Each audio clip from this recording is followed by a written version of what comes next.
Përshëndetje të dashur dëgjues, sot dua t'ju tregoj një histori që nis me ëndrrën më të bukur të një vajze dhe përfundon me plagën më të thellë të shpirtit të saj.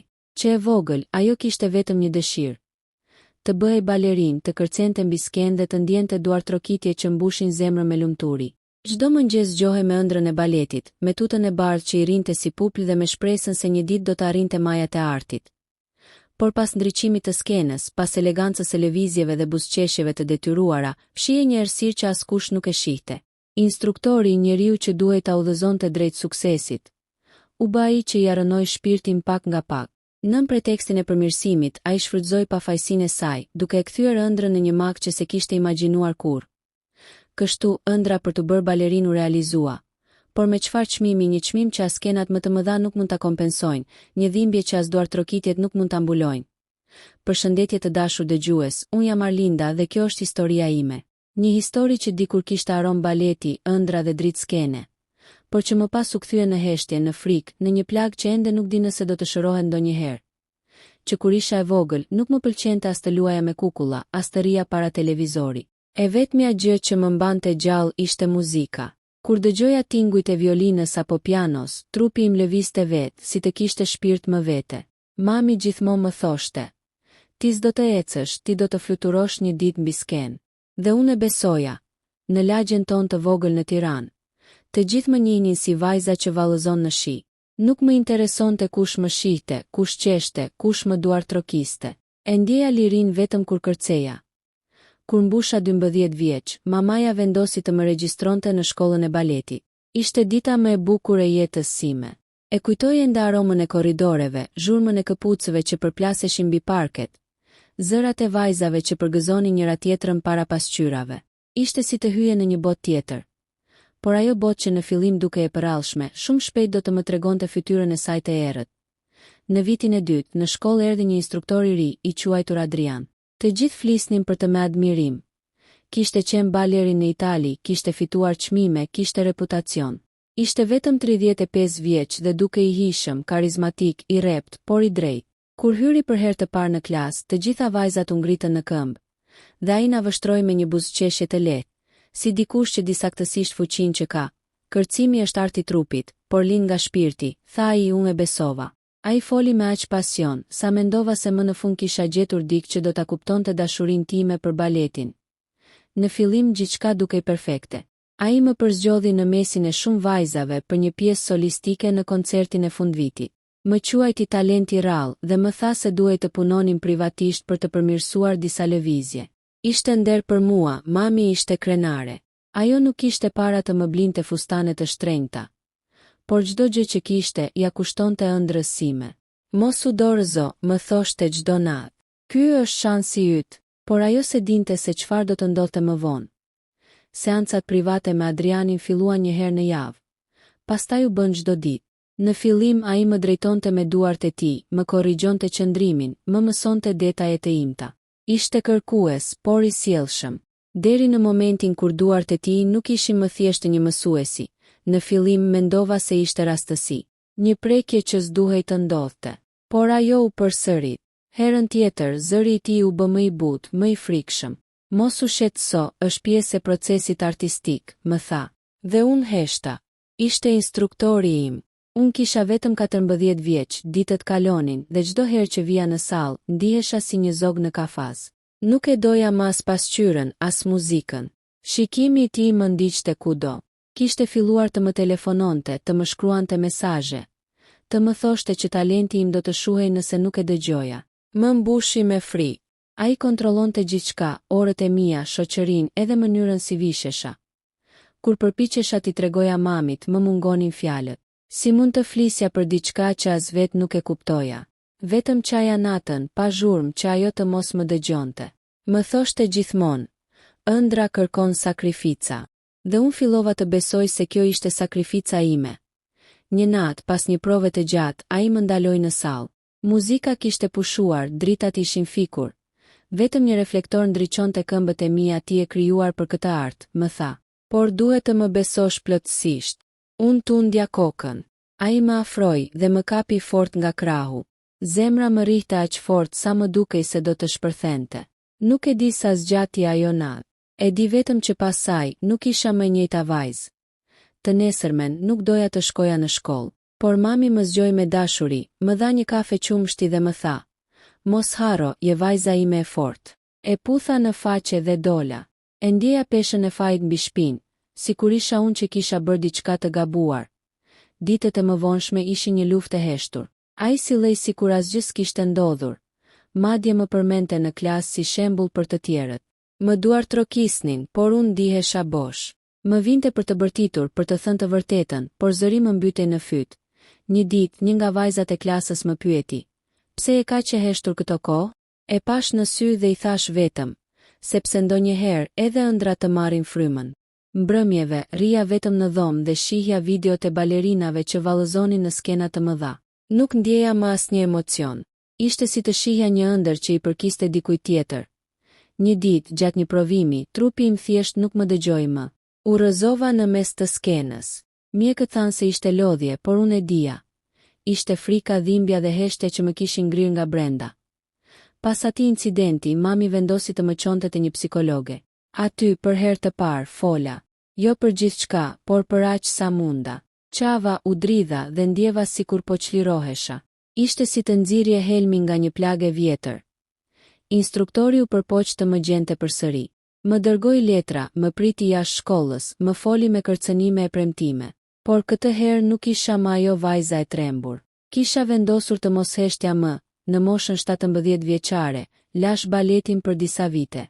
Nuk doja as të afrohesha me atë botë, por arti ishte brenda meje dhe s'mund të vdiste. Pas shumë kohe, u ktheva si mësuese për fëmijët e vegjël, për të mësuar se arti është dritë, jo errësirë. Tani çdo herë që i shoh vajzat e vogla me tutat e bardha, i shikoj në sy dhe u them: "Mos lejoni askënd t'ju thotë që për ëndrrën duhet të humbni shpirtin. Arti nuk kërkon trupin tuaj, kërkon zemrën, por vetëm nëse ajo është e lirë. Sepse po, ëndra ime për të bërë balerinë u realizua. Por me çfarë çmimi? Kaluan 6 vite që nga dita kur lash gjithçka. Baleti, ëndra, skena, madje edhe qytetin. U largova për në Shkodër, ku jetonte një teze e largët.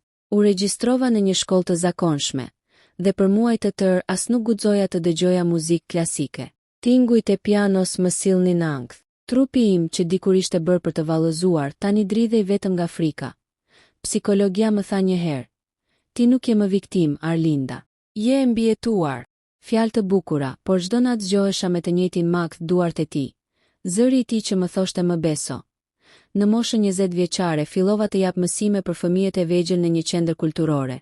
Nuk ishte shumë, por për mua ishte shpëtim. Kur i shihja ata që kërcenin të lirë, e ndjeja se ndoshta edhe unë do të mund të rilindja.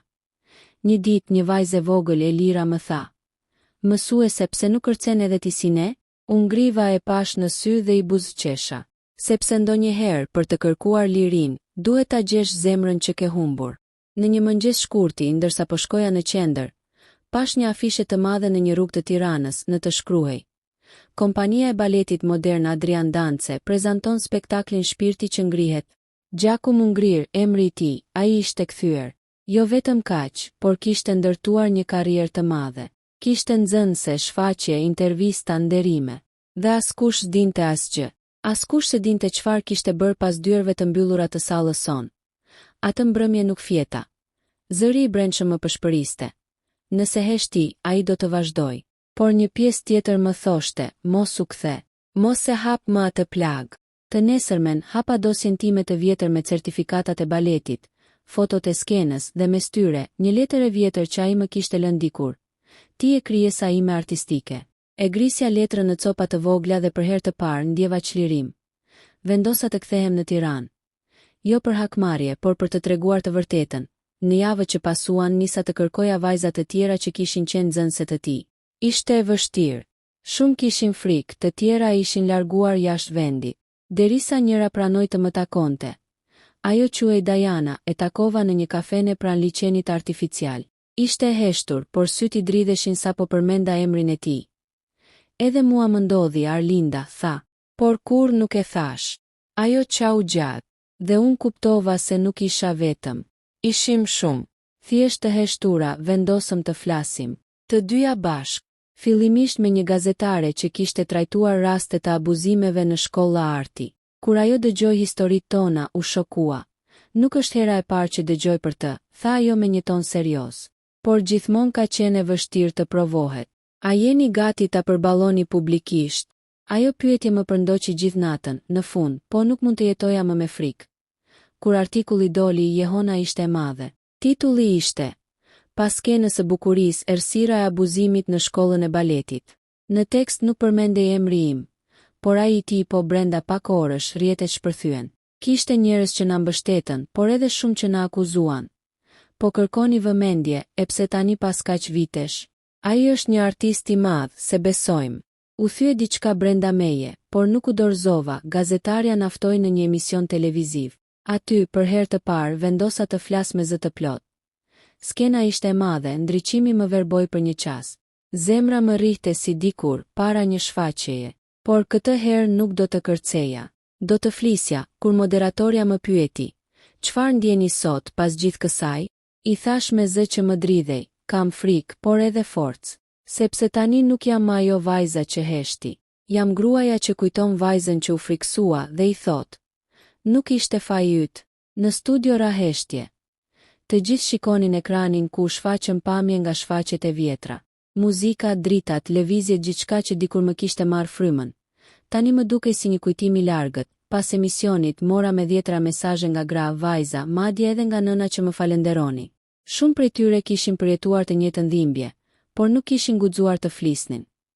Në atë moment kuptova se ndoshta historia ime kishte një qëllim më të madh. Ndërkohë institucionet nisën hetimet. Adrianin e pezulluan nga puna. Ai, siç pritej, mohoi gjithçka. Tha se ishin akuza të trilluara për famë, por prova pas prove, dëshmi pas dëshmie. Rrëfimet tona u bashkuan në një tablo që nuk mund të fshihej më një ditë. Mora një letër nga një vajzë 15 vjeçare që ishte nxënëse e tij aktuale, shkruante: "Mësuese Arlinda, faleminderit që folët. Ai më kishte zgjedhur për pjesën solistike dhe më kishte thënë të qëndroja pas orarit. Unë refuzova pas historisë suaj. Ju më shpëtuat." E lexova letrën me lot në sy. Për herë të parë ndjeva se dhimbja ime kishte pasur kuptim. Sot, pas kaq vitesh, jam rikthyer në sallën e baletit. Jo si vajza e brishte dikurshme, por si një grua që mëson fëmijët si të vallëzojnë pa frikë. Në muret e sallës sime është një mbishkrim i vogël. Asnjë ëndër nuk vlen, nëse për të humbet dinjitetin. Tani e kuptoj, arti nuk është vetëm elegancë dhe dritë, është forcë, guxim dhe e vërteta që duhet mbrojtur. Kur i mbyll sytë dhe dëgjoj përsëri tingujt e violinës, nuk më dridhet më trupi. Kërcej përsëri, jo për të tjerët, por për veten. Sepse përfundimisht jam unë ajo që ngritem nga hija. Pas emisionit, jeta ime u përmbys. Nuk isha më thjesht Arlinda që dikur ëndëronte të ishte balerin. Isha vajza që kishte guxuar të fliste kundër një emri të madh. Disa më duartrokitën, disa më urrejtën.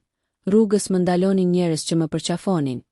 Por kishte edhe nga ata që më shikonin me dyshim. E pse tani?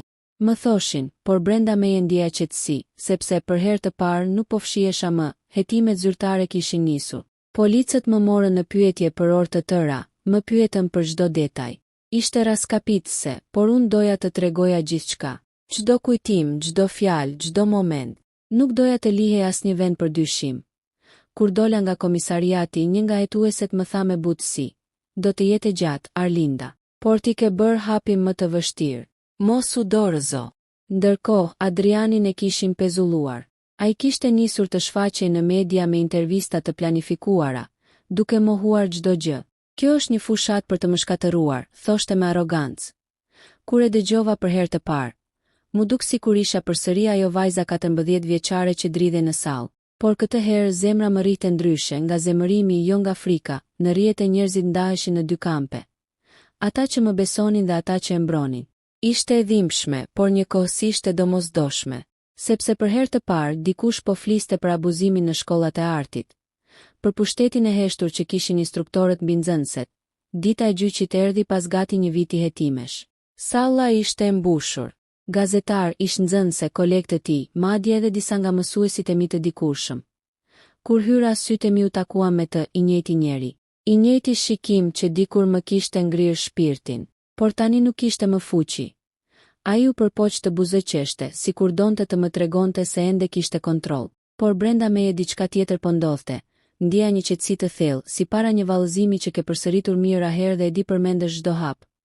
Kur gjykatësi më ftoi të dëshmoja gjithë salla heshti, zëri më dridhej në fillim, por më pas se gjeta ritmin tim, si në një melodi që më në fund e këndon vet, i tregova gjithçka. Si filloi si u përhap frika, si u shua drita brenda meje. Dhe në fund i thash, ai më mësoi si të kërcej, por unë mësova vetë si të qëndroj në këmbë. Njerëzit në sallë qanin. Disa u ngritën në këmbë. Gjykatësi ndaloi për pak sekonda dhe më pa me respekt. Ishte momenti kur ndjeva se, pavarësisht vendimit që do të jepej, unë tashmë kisha fituar. Sepse kisha folur, procesi zgjati muaj të tërë. Dëshmit u shtuan, vajzat të tjera guxuan të dilnin përpara. Ishte e pabesueshme sa shumë ishin. Disa madje kishin mbetur me trauma për vite, të tjera kishin braktisur artin krejtësisht.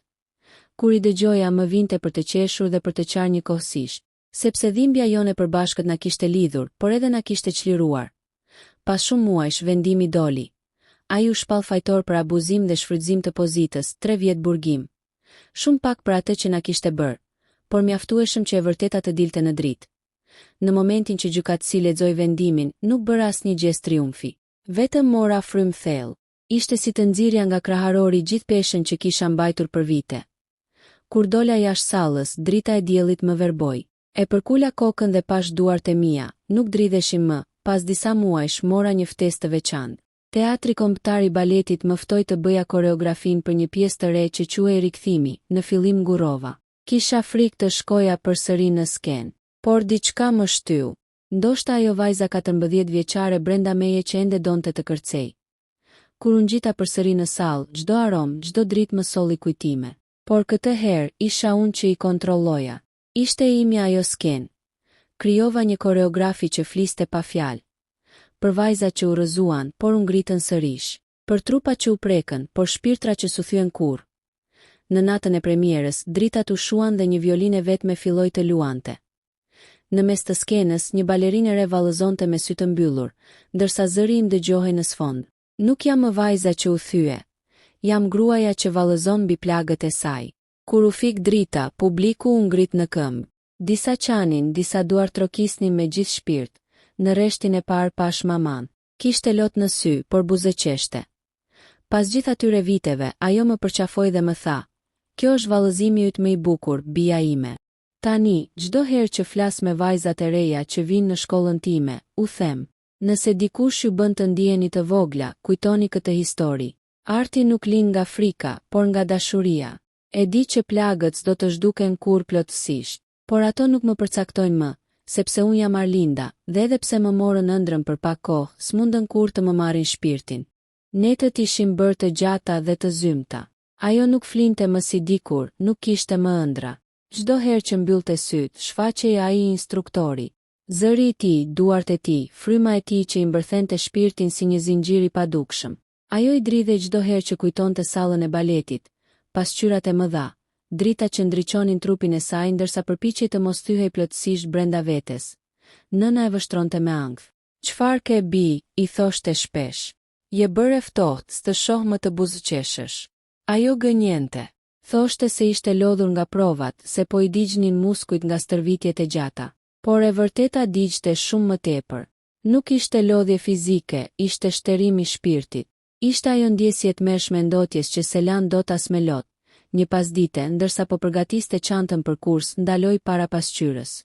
Sytë e saj nuk kishin më shkëlqimin e vajzës që ëndërronte. Ishin sy që flisnin për frikë, turp dhe dhimbje. Ajo ul në dysheme, përplasi duart mbi gjunjë dhe shpërtheu në lot. "Pse unë? Pse më ndodhi kjo?" pyeti veten në heshtje. Ishte hera e parë që e pranonte përballë pasqyrës, që e thoshte me zë të brendshëm. Ajo ishte abuzuar, dhe abuzuesi i saj ishte njeriu që duhej ta mësonte të fluturonte në skenë. Në shkollë, instruktori e shihte si gjithmonë, me të njëjtin buzëqeshje të shtirur. "Duhet të rrim pas orarit, duhet të punojmë për konkursin", i thoshte. Por ajo nuk ishte më e njëjta. Ajo nuk i bindej më. "Jo, sot jo", tha një ditë me zë që i dridhej. Ai e pa me habi, pastaj me inat. "Mos më sfido", i përshpëriti në vesh. Por ajo e bëri, u largua. Atë mbrëmje në shtëpi, ajo vendosi diçka që do t'i ndryshonte jetën, t'i tregonte dikujt. Në fillim i shkroi një letër mësuese së shkollës së mesme, që e kishte pasur për zemër. Nuk dinte si ta thoshte me fjalë, ndaj e shkroi: "Kam një sekret që më mbyt. Ai që duhej të më ndihmonte të bëhesha balerin, më ka shkatëruar shpirtin. Kam frikë, kam turp, por nuk dua të hesht më." Letra u dërgua pa kthim. Ditën tjetër, mësuesja e saj e mori me njëherë në telefon dhe e ftoi për kafe. Kur e pa, vajza nuk mundi të fliste, vetëm qau. Dhe ajo e ndjeshme nuk i kërkoi fjalë. Mjaftoi një përqafim që të thoshte gjithçka. Pas disa orësh, mësuesja mori guximin të njoftonte autoritetet. Kur policia erdhi në akademi, instruktori u trondi. Nuk e priste. Ishte mësuar me heshtjen, me frikën e vajzave që nuk guxonin të flisnin. Por kësaj here një zë kishte folur. Dhe ai zë, ndonse i dridhur, ishte më i fortë se çdo kërcënim. Media e përfshiu me njëherë historinë. Emri i saj u mbajt anonim, por rrëfimi i saj tronditi gjithë qytetin. Vajza që dikur kërcente në heshtje, tani kishte folur me kuraj për të gjitha ato që nuk kishin guximin të flasin. Por betejat nuk mbarojnë me një denoncim. Ai u mundua ta mohoj gjithçka, ta paraqiste si keqkuptim, si hakmarrje. U gjykuan provat, u gjykuan fjalët, u gjykua karakteri i saj. U përpoqën ta bënin viktimën fajtore. Pse nuk foli më parë? Pse u kthye përsëri në sallë pas herës së parë? Pse nuk e la me një herë? Ajo dëgjoi të gjitha, por këtë herë nuk uli kokën, sepse kisha frikë, u përgjigj në gjykat. Sepse e doja ëndrrën time më shumë se sa veten. Por sot e di se asnjë ëndër nuk vlen nëse për të arritur duhet të humbësh shpirtin. Pas muajsh përballjesh, ai u shpall fajtor. Nuk ishte dënimi që e shëroi, por fakti që më në fund dikush e besoi. Për herë të parë pas shumë kohësh, ajo ndjeu se po merrte frymë si njeri i lirë. Salla e baletit, që dikur ishte vendi i dhimbjes, u bë tani vendi i forcës. Ajo u rikthye atje, por këtë herë jo për të bindur dik tjetër, për të rikthyer besimin tek vetja. Hapi muzikalin e saj të parë me titullin Zëri që nuk heshti më. Tani ajo udhëton në përshkolla, flet me vajzat e reja. I mëson se arti është dritë, jo frikë. Se talenti duhet mbrojtur, jo përdhunuar. Dhe në çdo shfaqje, kur dritat ndizen dhe muzika fillon, ajo kërcen me shpirt, si për të çliruar çdo vajzë që ende ka frikë të flasë. Në fund, ajo e kuptoi se ndonjëherë ëndrat kërkojnë çmimet e larta, por asnjë nuk është më i lartë se heshtja përballë padrejtësisë. Ishte mëngjesi i parë pas vendimit të gjykatës. Qielli kishte një dritë të butë, një kaltërsi që s'kishte pasur për shumë kohë. Ajo u zgjua pa ndier peshën e frikës mbi kraharor. Ishte çliruar. Jo plotësisht, sepse plagët e shpirtit nuk mbyllen me një vendim gjykate. Por për herë të parë mund të merrte frymë thellë pa ndier faj. Dritarja ishte hapur. Era e lehtë e mëngjesit i përplaste flokët në fytyrë. E pa veten në pasqyrë, një vajzë që kishte kaluar në përerësirë, por që kishte dalë në dritë me koka lart. Syti ishin bërë më të thellë, më të qetë. Nuk kishte më turp, kishte forcë. Dhe ajo forcë ishte frymëmarrja e re e jetës së saj. Nëna hyri në dhomë pa trokitur. Kishte sy të fryrë, por këtë herë nga lot gëzimi. E shikoni, i tha. Zoti nuk haron askënd. Ajo u përqafua fort me të ëmën. Nuk kishte nevojë për fjalë. Kishte vetëm mirënjohje, kam mbijetuar mami, përshpëriti vajza. Dhe tani dua të jetoj. Një jetë e re pas gjyqit, ajo vendosi të largohej për pak kohë nga qyteti. U zhvendos në një qytet të vogël bregdetar, ku askush se njihte, ku mund të ecte në rrugë pa ndier vështrime, pa pyetje, pa mëshirë. Atje mori me qira një dhomë pranë detit, të thjesht, por me dritë. Në mbrëmje dilte në breg, dëgjonte valët dhe përpiqej të mësonte përsëri të ndjente qetësinë. Në fillim nuk kërcente.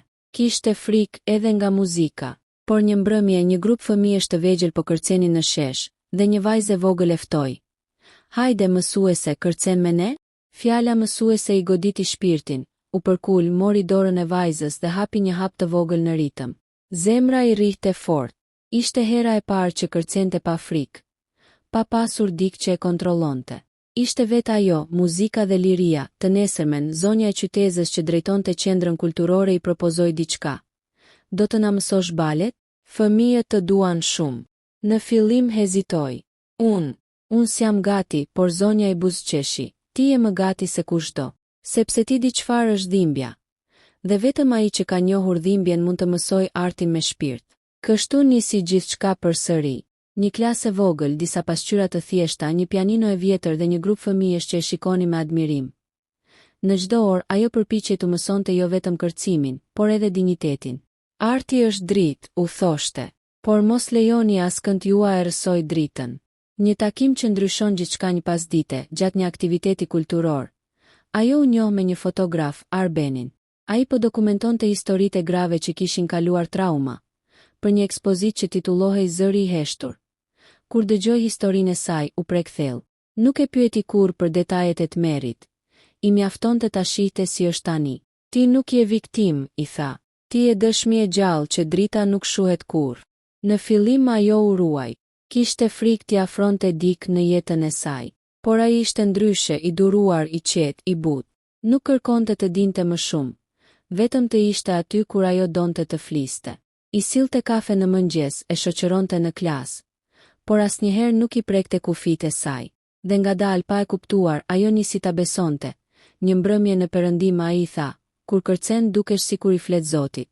Është e bukur mënyra si shërohesh përmes artit. Ajo qeshi butë.